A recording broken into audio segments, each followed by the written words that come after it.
नमस्कार, मैं हूं पीएस पाठी और आप देख रहे हैं हमारा विशेष कार्यक्रम सत्य हमारे। आप सभी दर्शकों का इस कार्यक्रम में स्वागत है। आज हम चर्चा करेंगे वैवाहिक जीवन में तनाव की। जी, जब आपकी जन्म कुंडली में सप्तम स्थान या सप्तमेश या द्वादशेश या द्वादश स्थान या शुक्र सूर्य चंद्रमा या सप्तमेश शनि से आक्रांत हो जाए या सातवां स्थान पाप ग्रहों से आक्रांत हो जाए तो दाम्पत्य जीवन में अनेक प्रकार की परेशानियां आती हैं और उसके लिए क्या उपाय किए जाएं, इस पर विस्तार से चर्चा होगी। इसके अलावा आपके फोन कॉल्स होंगे, आप सीधे फोन करके अपने प्रश्न पूछ सकते हैं। हमारा फोन नंबर है 07714008777। अब से आधे घंटे तक लगातार ये फोन लाइन खुली रहेगी और हमें आपके फोन का इंतजार रहेगा। तो चलिए कार्यक्रम की शुरुआत करते हैं और जानते हैं आज का पंचांग।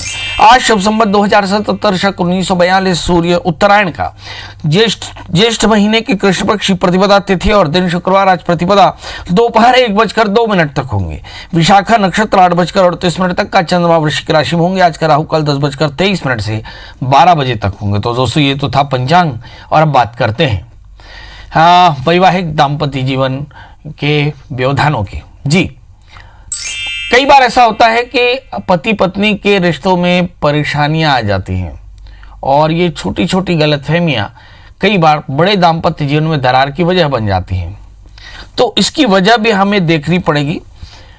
असल में किसी भी जातक की कुंडली में जो गुरु है वो पति का कारक होता है। कन्या की जन्म कुंडली में ऐसी स्थिति में अगर किसी जातक का यानी किसी कन्या का गुरु अगर पाप ग्रहों से आक्रांत हो जाए, कमजोर हो जाए, तो निश्चित तौर पर उसके विवाह में विलंब और उसके बाद में दाम्पत्य जीवन भी सुखी नहीं रहता है। इसका मतलब ये हुआ कि जब कभी भी बृहस्पति किसी कन्या की जन्म कुंडली में पाप ग्रहों से आक्रांत हो जाए, बने राहु शनि मंगल इत्यादि ग्रहों से आक्रांत हो जाए, इसके अलावा वो 8वें 12वें बैठ जाए, 6ठे 8वें 12वें बैठ जाए, तो निश्चित तौर पर जानिए कि ये सुखी वैवाहिक जीवन के लिए बाधामंद होता है।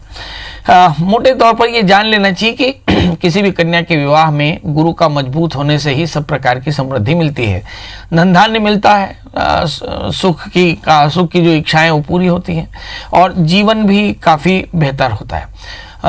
किंतु अगर बृहस्पति बलहीन हो तो कई बार पार्टनर बहुत अच्छा नहीं होता और कई तरह के अपमान आपको जन्म कुंडली में देखने को मिलते हैं, अपनी कुंडली में देखने को मिलते हैं। इसमें अनेक प्रकार के लिटिगेशन, अनेक प्रकार के डिस्प्यूट्स आपकी ज़िंदगी में दिखाई पड़ते हैं। तो अब बड़ा प्रश्न ये उठता है कि दाम्पत्य जीवन को बेहतर करने के लिए बृहस्पति का क्या उपाय करना चाहिए। तो आइए अब ये भी देखते हैं कि बृहस्पति अगर किसी कन्या की जन्म कुंडली में खराब बैठ जाए, पापों से आक्रांत हो जाए, तो क्या करना चाहिए। पहला तो गुरुवार का व्रत करना चाहिए, पीले वस्त्र धारण करना चाहिए। इसके अलावा चने की दाल गुड़ का दान करना चाहिए, कात्यायनी मंत्र का जप करना चाहिए। कात्यायनी मंत्र क्या है? कात्यायनी मंत्र है कात्यायनी महामाई सर्वयोगनिधीश्वरी नंदगोप सुतम देवी पतिंते कुर्ते नमः। तो कात्यायनी मंत्र का जप करें, भगवान कृष्ण की पूजा करें, भगवान कृष्ण का षोडशोपचार से पूजन करके और फिर भगवान को माखन मिश्री का भोग लगावे और समृद्ध और सुखी जीवन की कामना करें। ऐसा करने से देखते हैं कि कन्याएं सुखी जीवन जीती हैं और उनके जीवन में सब प्रकार की समृद्धि आती है। तो ये हुआ। इसके अलावा भी बहुत तरह के उद्यम हो सकते हैं। अगर आप चाहें तो मंगल का व्रत कर सकते हैं, नमक तेल का त्याग, इसके अलावा मंगल सूत्र का पाठ कर सकते हैं, मंगल यंत्र की पूजा कर सकते हैं। ये भी एक तरीका है जिससे कन्याएं अपना सुखी दाम्पत्य जीवन का पा सकती हैं। इसके अलावा अगर कहीं किसी बच्ची की जन्म कुंडली में दाम्पत्य व्यवधान दिख रहा हो, माने डिले हो या शादी के बाद डिस्प्यूट दिख रहा हो, तो ऐसी स्थिति में उन्हें चाहिए कि वो पार्वती मंगल सूत्र का पाठ करे। इससे काफ़ी फायदा होता है। मगर कुल मिलाकर के कुछ उद्यम करने से दाम्पत्य जीवन के व्यवधान कम होते हैं। चलिए, तो अब राशियों का सफर शुरू करते हैं और जानते हैं मेष यानी अरीस की इस राशि वाले जातकों के लिए। देखते हैं कि आज का दिन इनके लिए कैसे रहेगा। नंबर 1, खर्च बढ़ सकता है। ये तो इन दिनों में दिखाई पड़ रहा है कि कोरोना पेंडेमिक में बहुत तरह की खर्चे एक्स्ट्रा भी हो गए, पर कुछ खर्चों से निजात भी मिली है। बहरहाल कुछ भी खर्चे इसलिए ज़्यादा लग रहे हैं क्योंकि आय की कमी है, इसलिए कोशिश करें हाथ बांध करके थोड़ा सा खर्च करें, यानी खर्च पर थोड़ा सा कंट्रोल करें। आर्थिक परेशानियां हो सकती है। इस समय किसी चीज़ के खो जाने, टूट जाने से मन परेशान रहेगा। पारिवारिक व्यवधान काफ़ी दिखाई पड़ते हैं। मगर अच्छी बात क्या है? अच्छी बात यह है कि आपकी जन्म कुंडली में 11वें स्थान में मंगल पड़े हैं, जो बताते हैं कि कुछ नए रास्ते खुल सकते हैं। आपके भाग्य स्थान में केतु पड़े हुए हैं, आपके अष्टम स्थान में शनि चंद्रमा है, जो बताते हैं कि मन थोड़ा सा परेशान रहेगा, परिवार को लेकर चिंतित रहेंगे। लग्न में बुध सूर्य, मेंटल कंडीशन बहुत अच्छी है। बच्चों में थोड़ा सा कंफ्यूजन जरूर दिखाई पड़ता है, क्या करना चाहिए।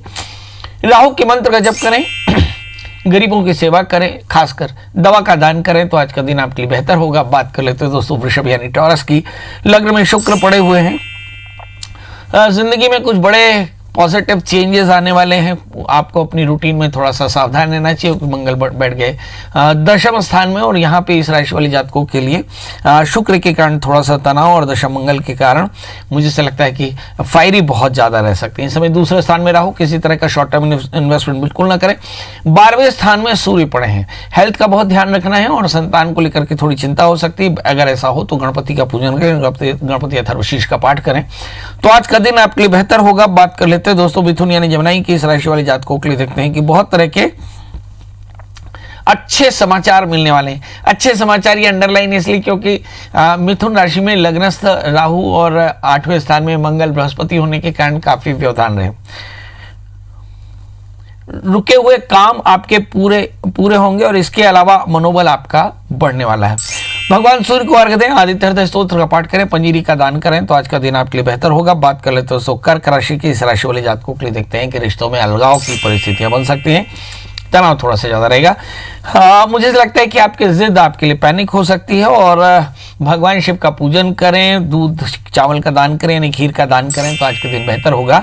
बात कर लेते हैं दोस्तों सिंह यानी लियो की इस राशि वाले जातकों के लिए देखते हैं कि बहुत अधिक आध्यात्मिक होंगे।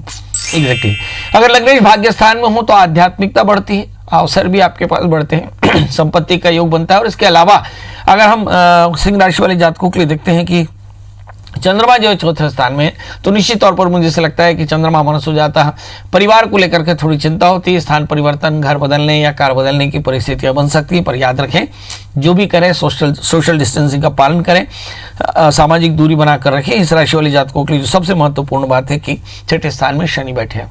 ऋण रोग व्याधि शत्रुता के बढ़ने का योग, 7वें स्थान में मंगल, लाइफ पार्टनर की सेहत थोड़ी सी फायरी। क्या करना चाहिए?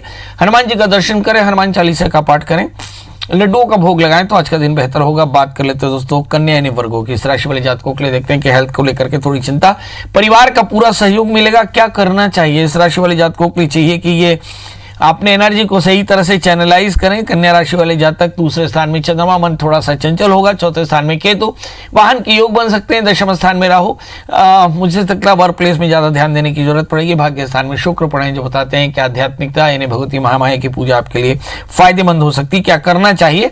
बृहस्पति के मंत्र का जप करें, केले और नारियल का दान करें तो आज का दिन बेहतर होगा। बात कर लेते हैं दोस्तों अब तुला यानी लिब्रा की इस राशि वाले जातकों के लिए देखते हैं कि 7वें स्थान में सूर्य बुध बैठे हैं, मतलब लाइफ पार्टनर का सहयोग बेहतर रहेगा। धन स्थान में पड़े हुए चंद्रमा जो बताते हैं कि काम को लेकर कुछ बेहतर होगा, बॉसेस की कृपा होगी, संपत्ति के योग बन सकते हैं। इस समय भूखे रहना आपको तकलीफ दे सकता है, रात जागना तकलीफ दे सकता है, मगर छोटी यात्राओं के योग है। यात्रा जब भी करें बहुत सोच समझ कर करें, अगर आवश्यक हो तो यात्रा करें वरना यात्रा को टाल सकते हैं।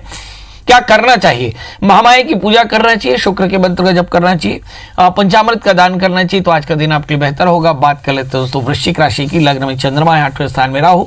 चंद्रमा चूंकि भाग्येश होकर के लग्न में बैठे हैं इसलिए मन थोड़ा सा अशांत होगा, मगर आध्यात्मिकता से आपको सिद्धि मिल सकती है, चित्त एकाग्र हो सकता है। 8वें स्थान में राहु पड़े हैं, बेवजह के विवाद से मन परेशान हो सकता है। इस राशि वाले जातक हो सकता है कि थोड़ा सा घर में ही घूमने फिरने का काम करें, बहरहाल खाली पेट रहने से बचना चाहिए। क्या करें? नंबर 1, राहु की पूजा करें, राहु के मंत्र का जप करें, शनि के मंत्र का जप करें तो आज का दिन आपके लिए बेहतर होगा। बात कर लेते हैं दोस्तों धनु यानी सेजिटेरियंस की। इस राशि वाले जातकों को लगता है कि यदि आप शादीशुदा हो तो बच्चों के कारण परिवार में कलह हो सकता है, वर्कलोड थोड़ा सा ज्यादा है, दिनचर्या प्रभावित होगी। धनु राशि वाले जातकों के लिए देखते हैं कि लग्नेश धन स्थान में संपत्ति के योग बेहतर बनते हैं, जिद आपके लिए अच्छी नहीं होगी। इस राशि वाले जातकों के लिए एक अच्छी बात और भी है कि तीसरे स्थान में गुरु शनि है, बहुत ज्यादा क्रिएटिव। चौथे स्थान में मंगल, सामाजिक प्रतिष्ठा बेहतर रहेगी, मतलब समाज के कामों में बढ़ चढ़कर भाग ले सकते हैं। यदि शादी की अपेक्षा है तो शादी की बातें चल सकती है, शायद उसमें सफलता भी होगी। क्या करना चाहिए? गणपति का पूजन करें और गणपति अथर्वशीष का पाठ करें, एक हरी मूंग का दान करें तो आज का दिन बेहतर होगा। बात कर लेते हैं मकर राशि की। आज आपके काम को बढ़िया तारीफ मिलने वाली है, मनोबल आपका बेहतर होगा। भगवान सूर्य को अर्घ्य दें, आदित्य हृदय स्तोत्र का पाठ करें तो आज का दिन बेहतर होगा। बात कर लेते हैं दोस्तों कुंभ यानी एक्वारियस की। इस राशि वाले जातकों के लिए देखते हैं कि कुछ लोग हो सकता है जो घर से बाहर हों वो घर पहुंच पाएंगे। जी, पुराने दोस्तों से मुलाकात हो सकती है, मतलब हो सकता है सोशल मीडिया पे आपकी मुलाकात हो जाए। बहरहाल खर्च थोड़े से ज़्यादा दिखाई पड़ेंगे। क्या करना चाहिए? भगवान शिव का पूजन करें और साथ में खीर का दान करें तो आज का दिन बेहतर होगा। बात कर लेते हैं दोस्तों मीन राशि के। वाहन और मोबाइल बड़ी सावधानी से इस्तेमाल करें, उतावलेपन से बचें, चोट से सावधान रहें। क्या करना चाहिए? मंगल के मंत्र जप करें, हनुमान जी का दान करें, हनुमान जी का दर्शन करें और लड्डुओं का दान करें तो आज का दिन बेहतर होगा। आज हम कोरोना पेंडेमिक के बीच में हैं, यानी कोरोना महामारी के बीच में हैं और अपने ग्रह स्थिति के बारे में भी हमें जानना चाहिए। हमारे ज़्यादातर दर्शक ये जानने की कोशिश करते हैं कि आखिर ये कोरोना पेंडेमिक कहाँ तक कष्ट देगा। ये एक बड़ा प्रश्न है। एक ज्योतिषी के नज़रिए से इस प्रश्न का जवाब आप भी चाहते होंगे। चलिए आज हम इसी पर चर्चा करने वाले हैं। इस कोरोना पेंडेमिक की शुरुआत होती है जब बृहस्पति धनु राशि में है, धनु राशि से बृहस्पति मकर राशि में जाने के मूड में है और शनि का ट्रांजिट जो है वो भी मकर राशि में होने वाला है। ऐसी स्थिति मतलब 23 जनवरी के पहले आगे पीछे कुछ कह सकते हैं। यहाँ पर ये पेंडेमिक शुरू होता है। 24 जनवरी को शनि का प्रवेश होता है मकर राशि में, फिर उसके बाद फरवरी में मंगल का प्रवेश और फिर मार्च में हो जाते हैं बृहस्पति का प्रवेश। एग्जैक्टली 29 मार्च को जब बृहस्पति प्रवेश करते हैं तो एक तरह से कोरोना विस्फोट होता है, खासकर सारी दुनिया में। और अब यहाँ से बहुत तेजी दिखाई पड़ती है। इसका मतलब ये हुआ कि अगर मकर राशि पर बृहस्पति और शनि के कारण ये परिस्थितियां बन रही हैं, मतलब ये सितंबर तक आपको इस बात का ध्यान रखना होगा कि कोरोना पेंडेमिक से अपने आप को बचाकर चलें। लगभग 20 सितंबर के आसपास तक आपको बचकर रहना होगा। वैसे ही कोरोना पेंडेमिक का असर 2.5 साल रहने वाला है, जबकि शनि मकर राशि में होंगे, मगर इसकी इंटेंसिटी है जो इसकी जो ताकत है वो आपको सितंबर तक दिखेगी, मगर कुछ फायदे आपको नवंबर 27 तक देखने में आ जाएंगे। और मगर कुल मिलाकर के हमें शनि मकर राशि में जब तक रहेंगे तब तक सावधान रहने की जरूरत पड़ेगी। कुल मिलाकर के ये महामारी आपकी लाइफस्टाइल को चेंज करने वाली और एक खास दिशा में आपको इनोवेट करके अपनी ज़िंदगी को बेहतर करने के प्रयास करने के लिए प्रेरित करने वाली है। महामारियाँ देश और दुनिया में आती हैं और आपको एक लेसन, एक पाठ देकर जाते हैं कि कैसे हमें अपनी ज़िंदगी को जीना है। इस समय हमने पृथ्वी, जल, तेज, वायु, आकाश यानी पंचतत्वों को कैसे इस्तेमाल किया, हमारा वातावरण कैसा है, हमने अपने सूरज की रोशनी कैसे ली है, हमने अपने वर्षा का जल कैसे लिया, इस पर भी विचार करना है। तो कोशिश यही करें कि जो लेसन आप ले रहे हैं उन लेसन को अच्छे से पढ़ लें और अपने जीवन पर अमल करें। यह महामारी है, आपके लिए चिंता की बात जरूर हो सकती है, पर चिंता बहुत ज़्यादा इसलिए नहीं करना चाहिए क्योंकि महामारी आ चुकी है और अब आप उसको बिना लड़े इस महामारी से आपको निजात नहीं मिलने वाली है। इस महामारी से बचने का सिर्फ एक तरीका है कि आप अपने आप को सुरक्षित रखें, मास्क पहन कर चलें और हो सके तो पीपीई किट, अगर आप बहुत अधिक संवेदनशील क्षेत्रों में जा रहे हैं यानी हॉस्पिटल्स में जा रहे हैं तो थोड़ी अपनी सावधानी जरूर रखें। इन दिनों में छत्तीसगढ़ में पीलिया जैसी बीमारी भी है, तो इसमें आप एक बात ध्यान रखें कि अपनी हाइजीन का ध्यान रखें, मतलब साफ सफाई का ध्यान रखें। पीलिया एक ऐसी बीमारी है जो आमतौर पर वायरल या बैक्टीरियल इफेक्ट के कारण होती है और इसमें खराब पानी या खराब बासी खाने से या इन्फेक्टेड खाने से होता है। इसलिए अगर आपने आहार का संयम रखा तो निश्चित तौर पर सारी चीज़ें ठीक होंगी। इसके लिए 2 चीज़ें एकदम ध्यान रख लीजिए, एकदम गर्म खाना खाइए और उबला हुआ पानी पीजिए, यदि आप कुछ ना हो, या फिर आरओ का मिनरल वाटर पीजिए, ये आपके लिए काफ़ी फायदेमंद रहेगा। चलिए, तो अब हमारे साथ एक कॉलर जुड़ चुके हैं, पूनम जी, आपका बहुत बहुत स्वागत है। बताइए क्या जानना चाहती हैं? जी प्रणाम। जी प्रणाम। लड़की के बारे में जानना था। लड़की के बारे में? हाँ जी। 24 अगस्त 1992। 24 अगस्त 1992। समय? 24 अगस्त 1992। जी 24? हाँ जी, 24 अगस्त 1992। जी। सुबह 5 बजे। समय? जन्म स्थान? सुबह 5 बजे। जन्म स्थान? पैथल, हरियाणा। जी बताइए क्या जानना चाहती हैं? उसका विवाह, एक झुमर के बारे में जानना था। अभी जैसे पति थोड़ा सा ध्यान नहीं देते भी, क्या करना चाहिए आगे, समाधान बताइए, कोई उपाय बता दीजिए भी, जैसे उनकी गृहस्थी सही हो जाए। विवाह नहीं हो रहा है?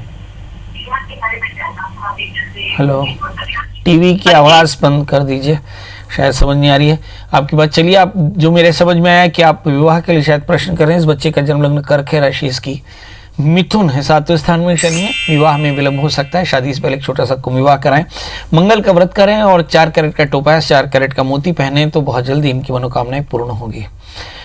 इसके बाद भी हमारे साथ कॉलर है।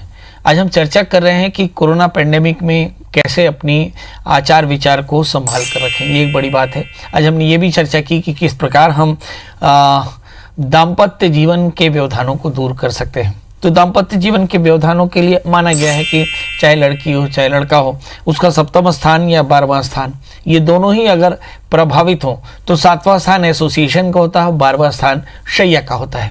मतलब यदि शैया का स्थान का स्वामी बाधित हो जाए तो ऐसी स्थिति में आपको मैरिटल लाइफ बहुत प्रॉस्पर नहीं होता, और 7वें स्थान का स्वामी अगर बाधित हो जाए, 6ठे 8वें 12वें बैठ जाए, पाप ग्रहों से आक्रांत हो जाए, तो ऐसी स्थिति में पति पत्नी में तनाव होता है। शनि जैसे ग्रह बैठ जाए तो ऐसी स्थिति में विलंब होता है और काफ़ी तकलीफें आ सकती हैं। चाहे लड़का हो या लड़की, यदि लड़की हो तो उसके लिए कुंभ विवाह करना चाहिए, पार्वती मंगल स्तोत्र का पाठ करना चाहिए, मंगल स्तोत्र का पाठ करना चाहिए, मंगल का व्रत करना चाहिए। इसके अलावा कात्यायनी मंत्र का जप करना चाहिए। ये सारे उपाय जो हैं वो भगवान शिव की उपासना करनी चाहिए। ये सारे उपाय कन्याओं के लिए बेहतर होते हैं। इसी तरह से अगर किसी लड़के की जन्म कुंडली में भी सप्तमेश या शुक्र सूर्य चंद्रमा शनि जैसे पाप ग्रहों से आक्रांत हो जाए या फिर खराब स्थान में बैठ जाए, मतलब सप्तमेश 6ठे 8वें 12वें बैठ जाए, ऐसे स्थिति में भी लड़कों को भी परेशानियां आ सकती हैं। ऐसी स्थिति में लड़कों को चाहिए कि मंगल का व्रत करें, शादी से पहले अर्क विवाह कराएं और दुर्गा जी की पूजा करें, दुर्गा स्तुति का नित्य पाठ करें। पत्नी मनोरमाम देहि मनोव्रतानुसारणीम तारणीम दुर्ग संसार सागर स्कुलोद्भवम, ये मंत्र का जप करें तो निश्चित तौर पर दाम्पत्य जीवन ठीक होता है। तो ये दो चीज़ें जो हमने आज चर्चा की, ये बहुत खास बात है। हमने इस चर्चा के दौरान हमने दो चीज़ें आपको बताई कि इस समय जो कोरोना पैंडेमिक है उसका ज्योतिषीय जो इन्फ्लुएंस दिखाई पड़ता है वो मुझे से लगता है कि कोई 20 सितंबर तक ज़्यादा रहेगा। इसके बाद 27 नवंबर के आसपास में ये चीज़ें बेहतर होंगी, मगर इसका पूरा इकोनॉमी में और जो ह्यूमन बिहेवियर पर असर जो है वो लगभग 2.5 वर्ष दिखाई पड़ सकता है। हमारे साथ एक और कॉलर जुड़ चुके हैं, अनुराग जी, आपका बहुत बहुत स्वागत है। बताइए क्या जानना चाहते हैं? पंडित महाराज जी नमस्कार। जी नमस्कार। सर मेरा जन्म सन है 17/8/88। 17/8/88। समय 12 बजे सुबह सुबह की दोपहर सर। हाँ। जन्म स्थान सारंगढ़। जी बताइए क्या जानना चाहते हैं? सर नौकरी के संबंध में जानना चाह रहे थे। अभी नौकरी नहीं है क्या? अभी नहीं है सर, हाई कोर्ट में स्टे लगा हुआ है उसी के संबंध में। और शादी हो गई? हाँ जी सर, शादी तो हो गई। बच्चे कितने? अब बच्ची एक बेटी है सर। चलिए, ये शादी हो गई, बेटी है, नौकरी नहीं है। नौकरी के लिए अप्लाई किया मगर नौकरी पे स्टे लग गया। हिंदुस्तान में ज़्यादातर जगहों पर यही चल रहा है कि ज़्यादातर नौकरी में स्टे लगा हुआ है और परिणाम यह है कि बच्चों के पास नौकरी नहीं है। ये एक बड़ी बात है। हालांकि कोरोना पेंडेमिक है, इस पर हमें किसी का बहुत ज़्यादा क्रिटिसिज्म नहीं करना चाहिए, मगर इस देश को आज़ाद हुए लगभग 70 साल हो गए और 70 साल में भी रोजगार को लेकर के कोई गंभीर नियम नहीं बने। ये एक बड़ी चिंता की बात है। चलिए आइए देखते हैं। आपका जन्म लग्न तुला है, आपकी राशि कन्या है और 12वें स्थान में चंद्रमा बैठे हैं। तनाव एक मानसिक स्वभाव भी है आपका। सप्तमेश मंगल 6ठे स्थान में है। मुझे ऐसा लगता है कि थोड़ा सा कमर का दर्द हो सकता है। एक तीसरा प्रश्न 5वें स्थान में राहु है। करियर में थोड़ी सी परेशानी है और पंचम स्थान पर शनि की पूर्ण दृष्टि, पेट में तकलीफ हो सकती है। इस समय जो दशाएं चल रही हैं, बुध के अंदर दशा चल रही है। 1 अप्रैल 2021 से पहले एक शानदार आपको नौकरी मिल जाएगी। करना क्या चाहिए? बहुत आसान सा काम। एक आपको चाहिए कि आप बुधवार का व्रत करें, केले के वृक्ष की पूजा करें, भगवान विष्णु की उपासना करें, ओम नमो भगवते वासुदेवाय, इस मंत्र का 1.25 लाख जप करें। बहुत जल्दी आपकी मनोकामनाएं पूर्ण होंगी। जी तो हमारे साथ में अगले कॉलर हैं। लगता है कि डिस्कनेक्ट हो गया। अब आपसे विदा लेने का समय है। विदा लेते समय बस वही एक बात कि भाई साहब, आपकी ज़िंदगी बड़ी महत्वपूर्ण है। आप अपने आप को खुश रखें, आपके परिवार को आपकी बड़ी ज़रूरत है, इसलिए परिवार की सुरक्षा भी करें, देश के कानूनों का पालन करें और हाइजीन का ध्यान रखें, खुश रहने की कोशिश करें। आप अपना ध्यान रखें। और अब एक वादा कि कल हम फिर मिलेंगे किसी नए विषय के साथ। तब तक मुझे दी इजाज़त। नमस्कार।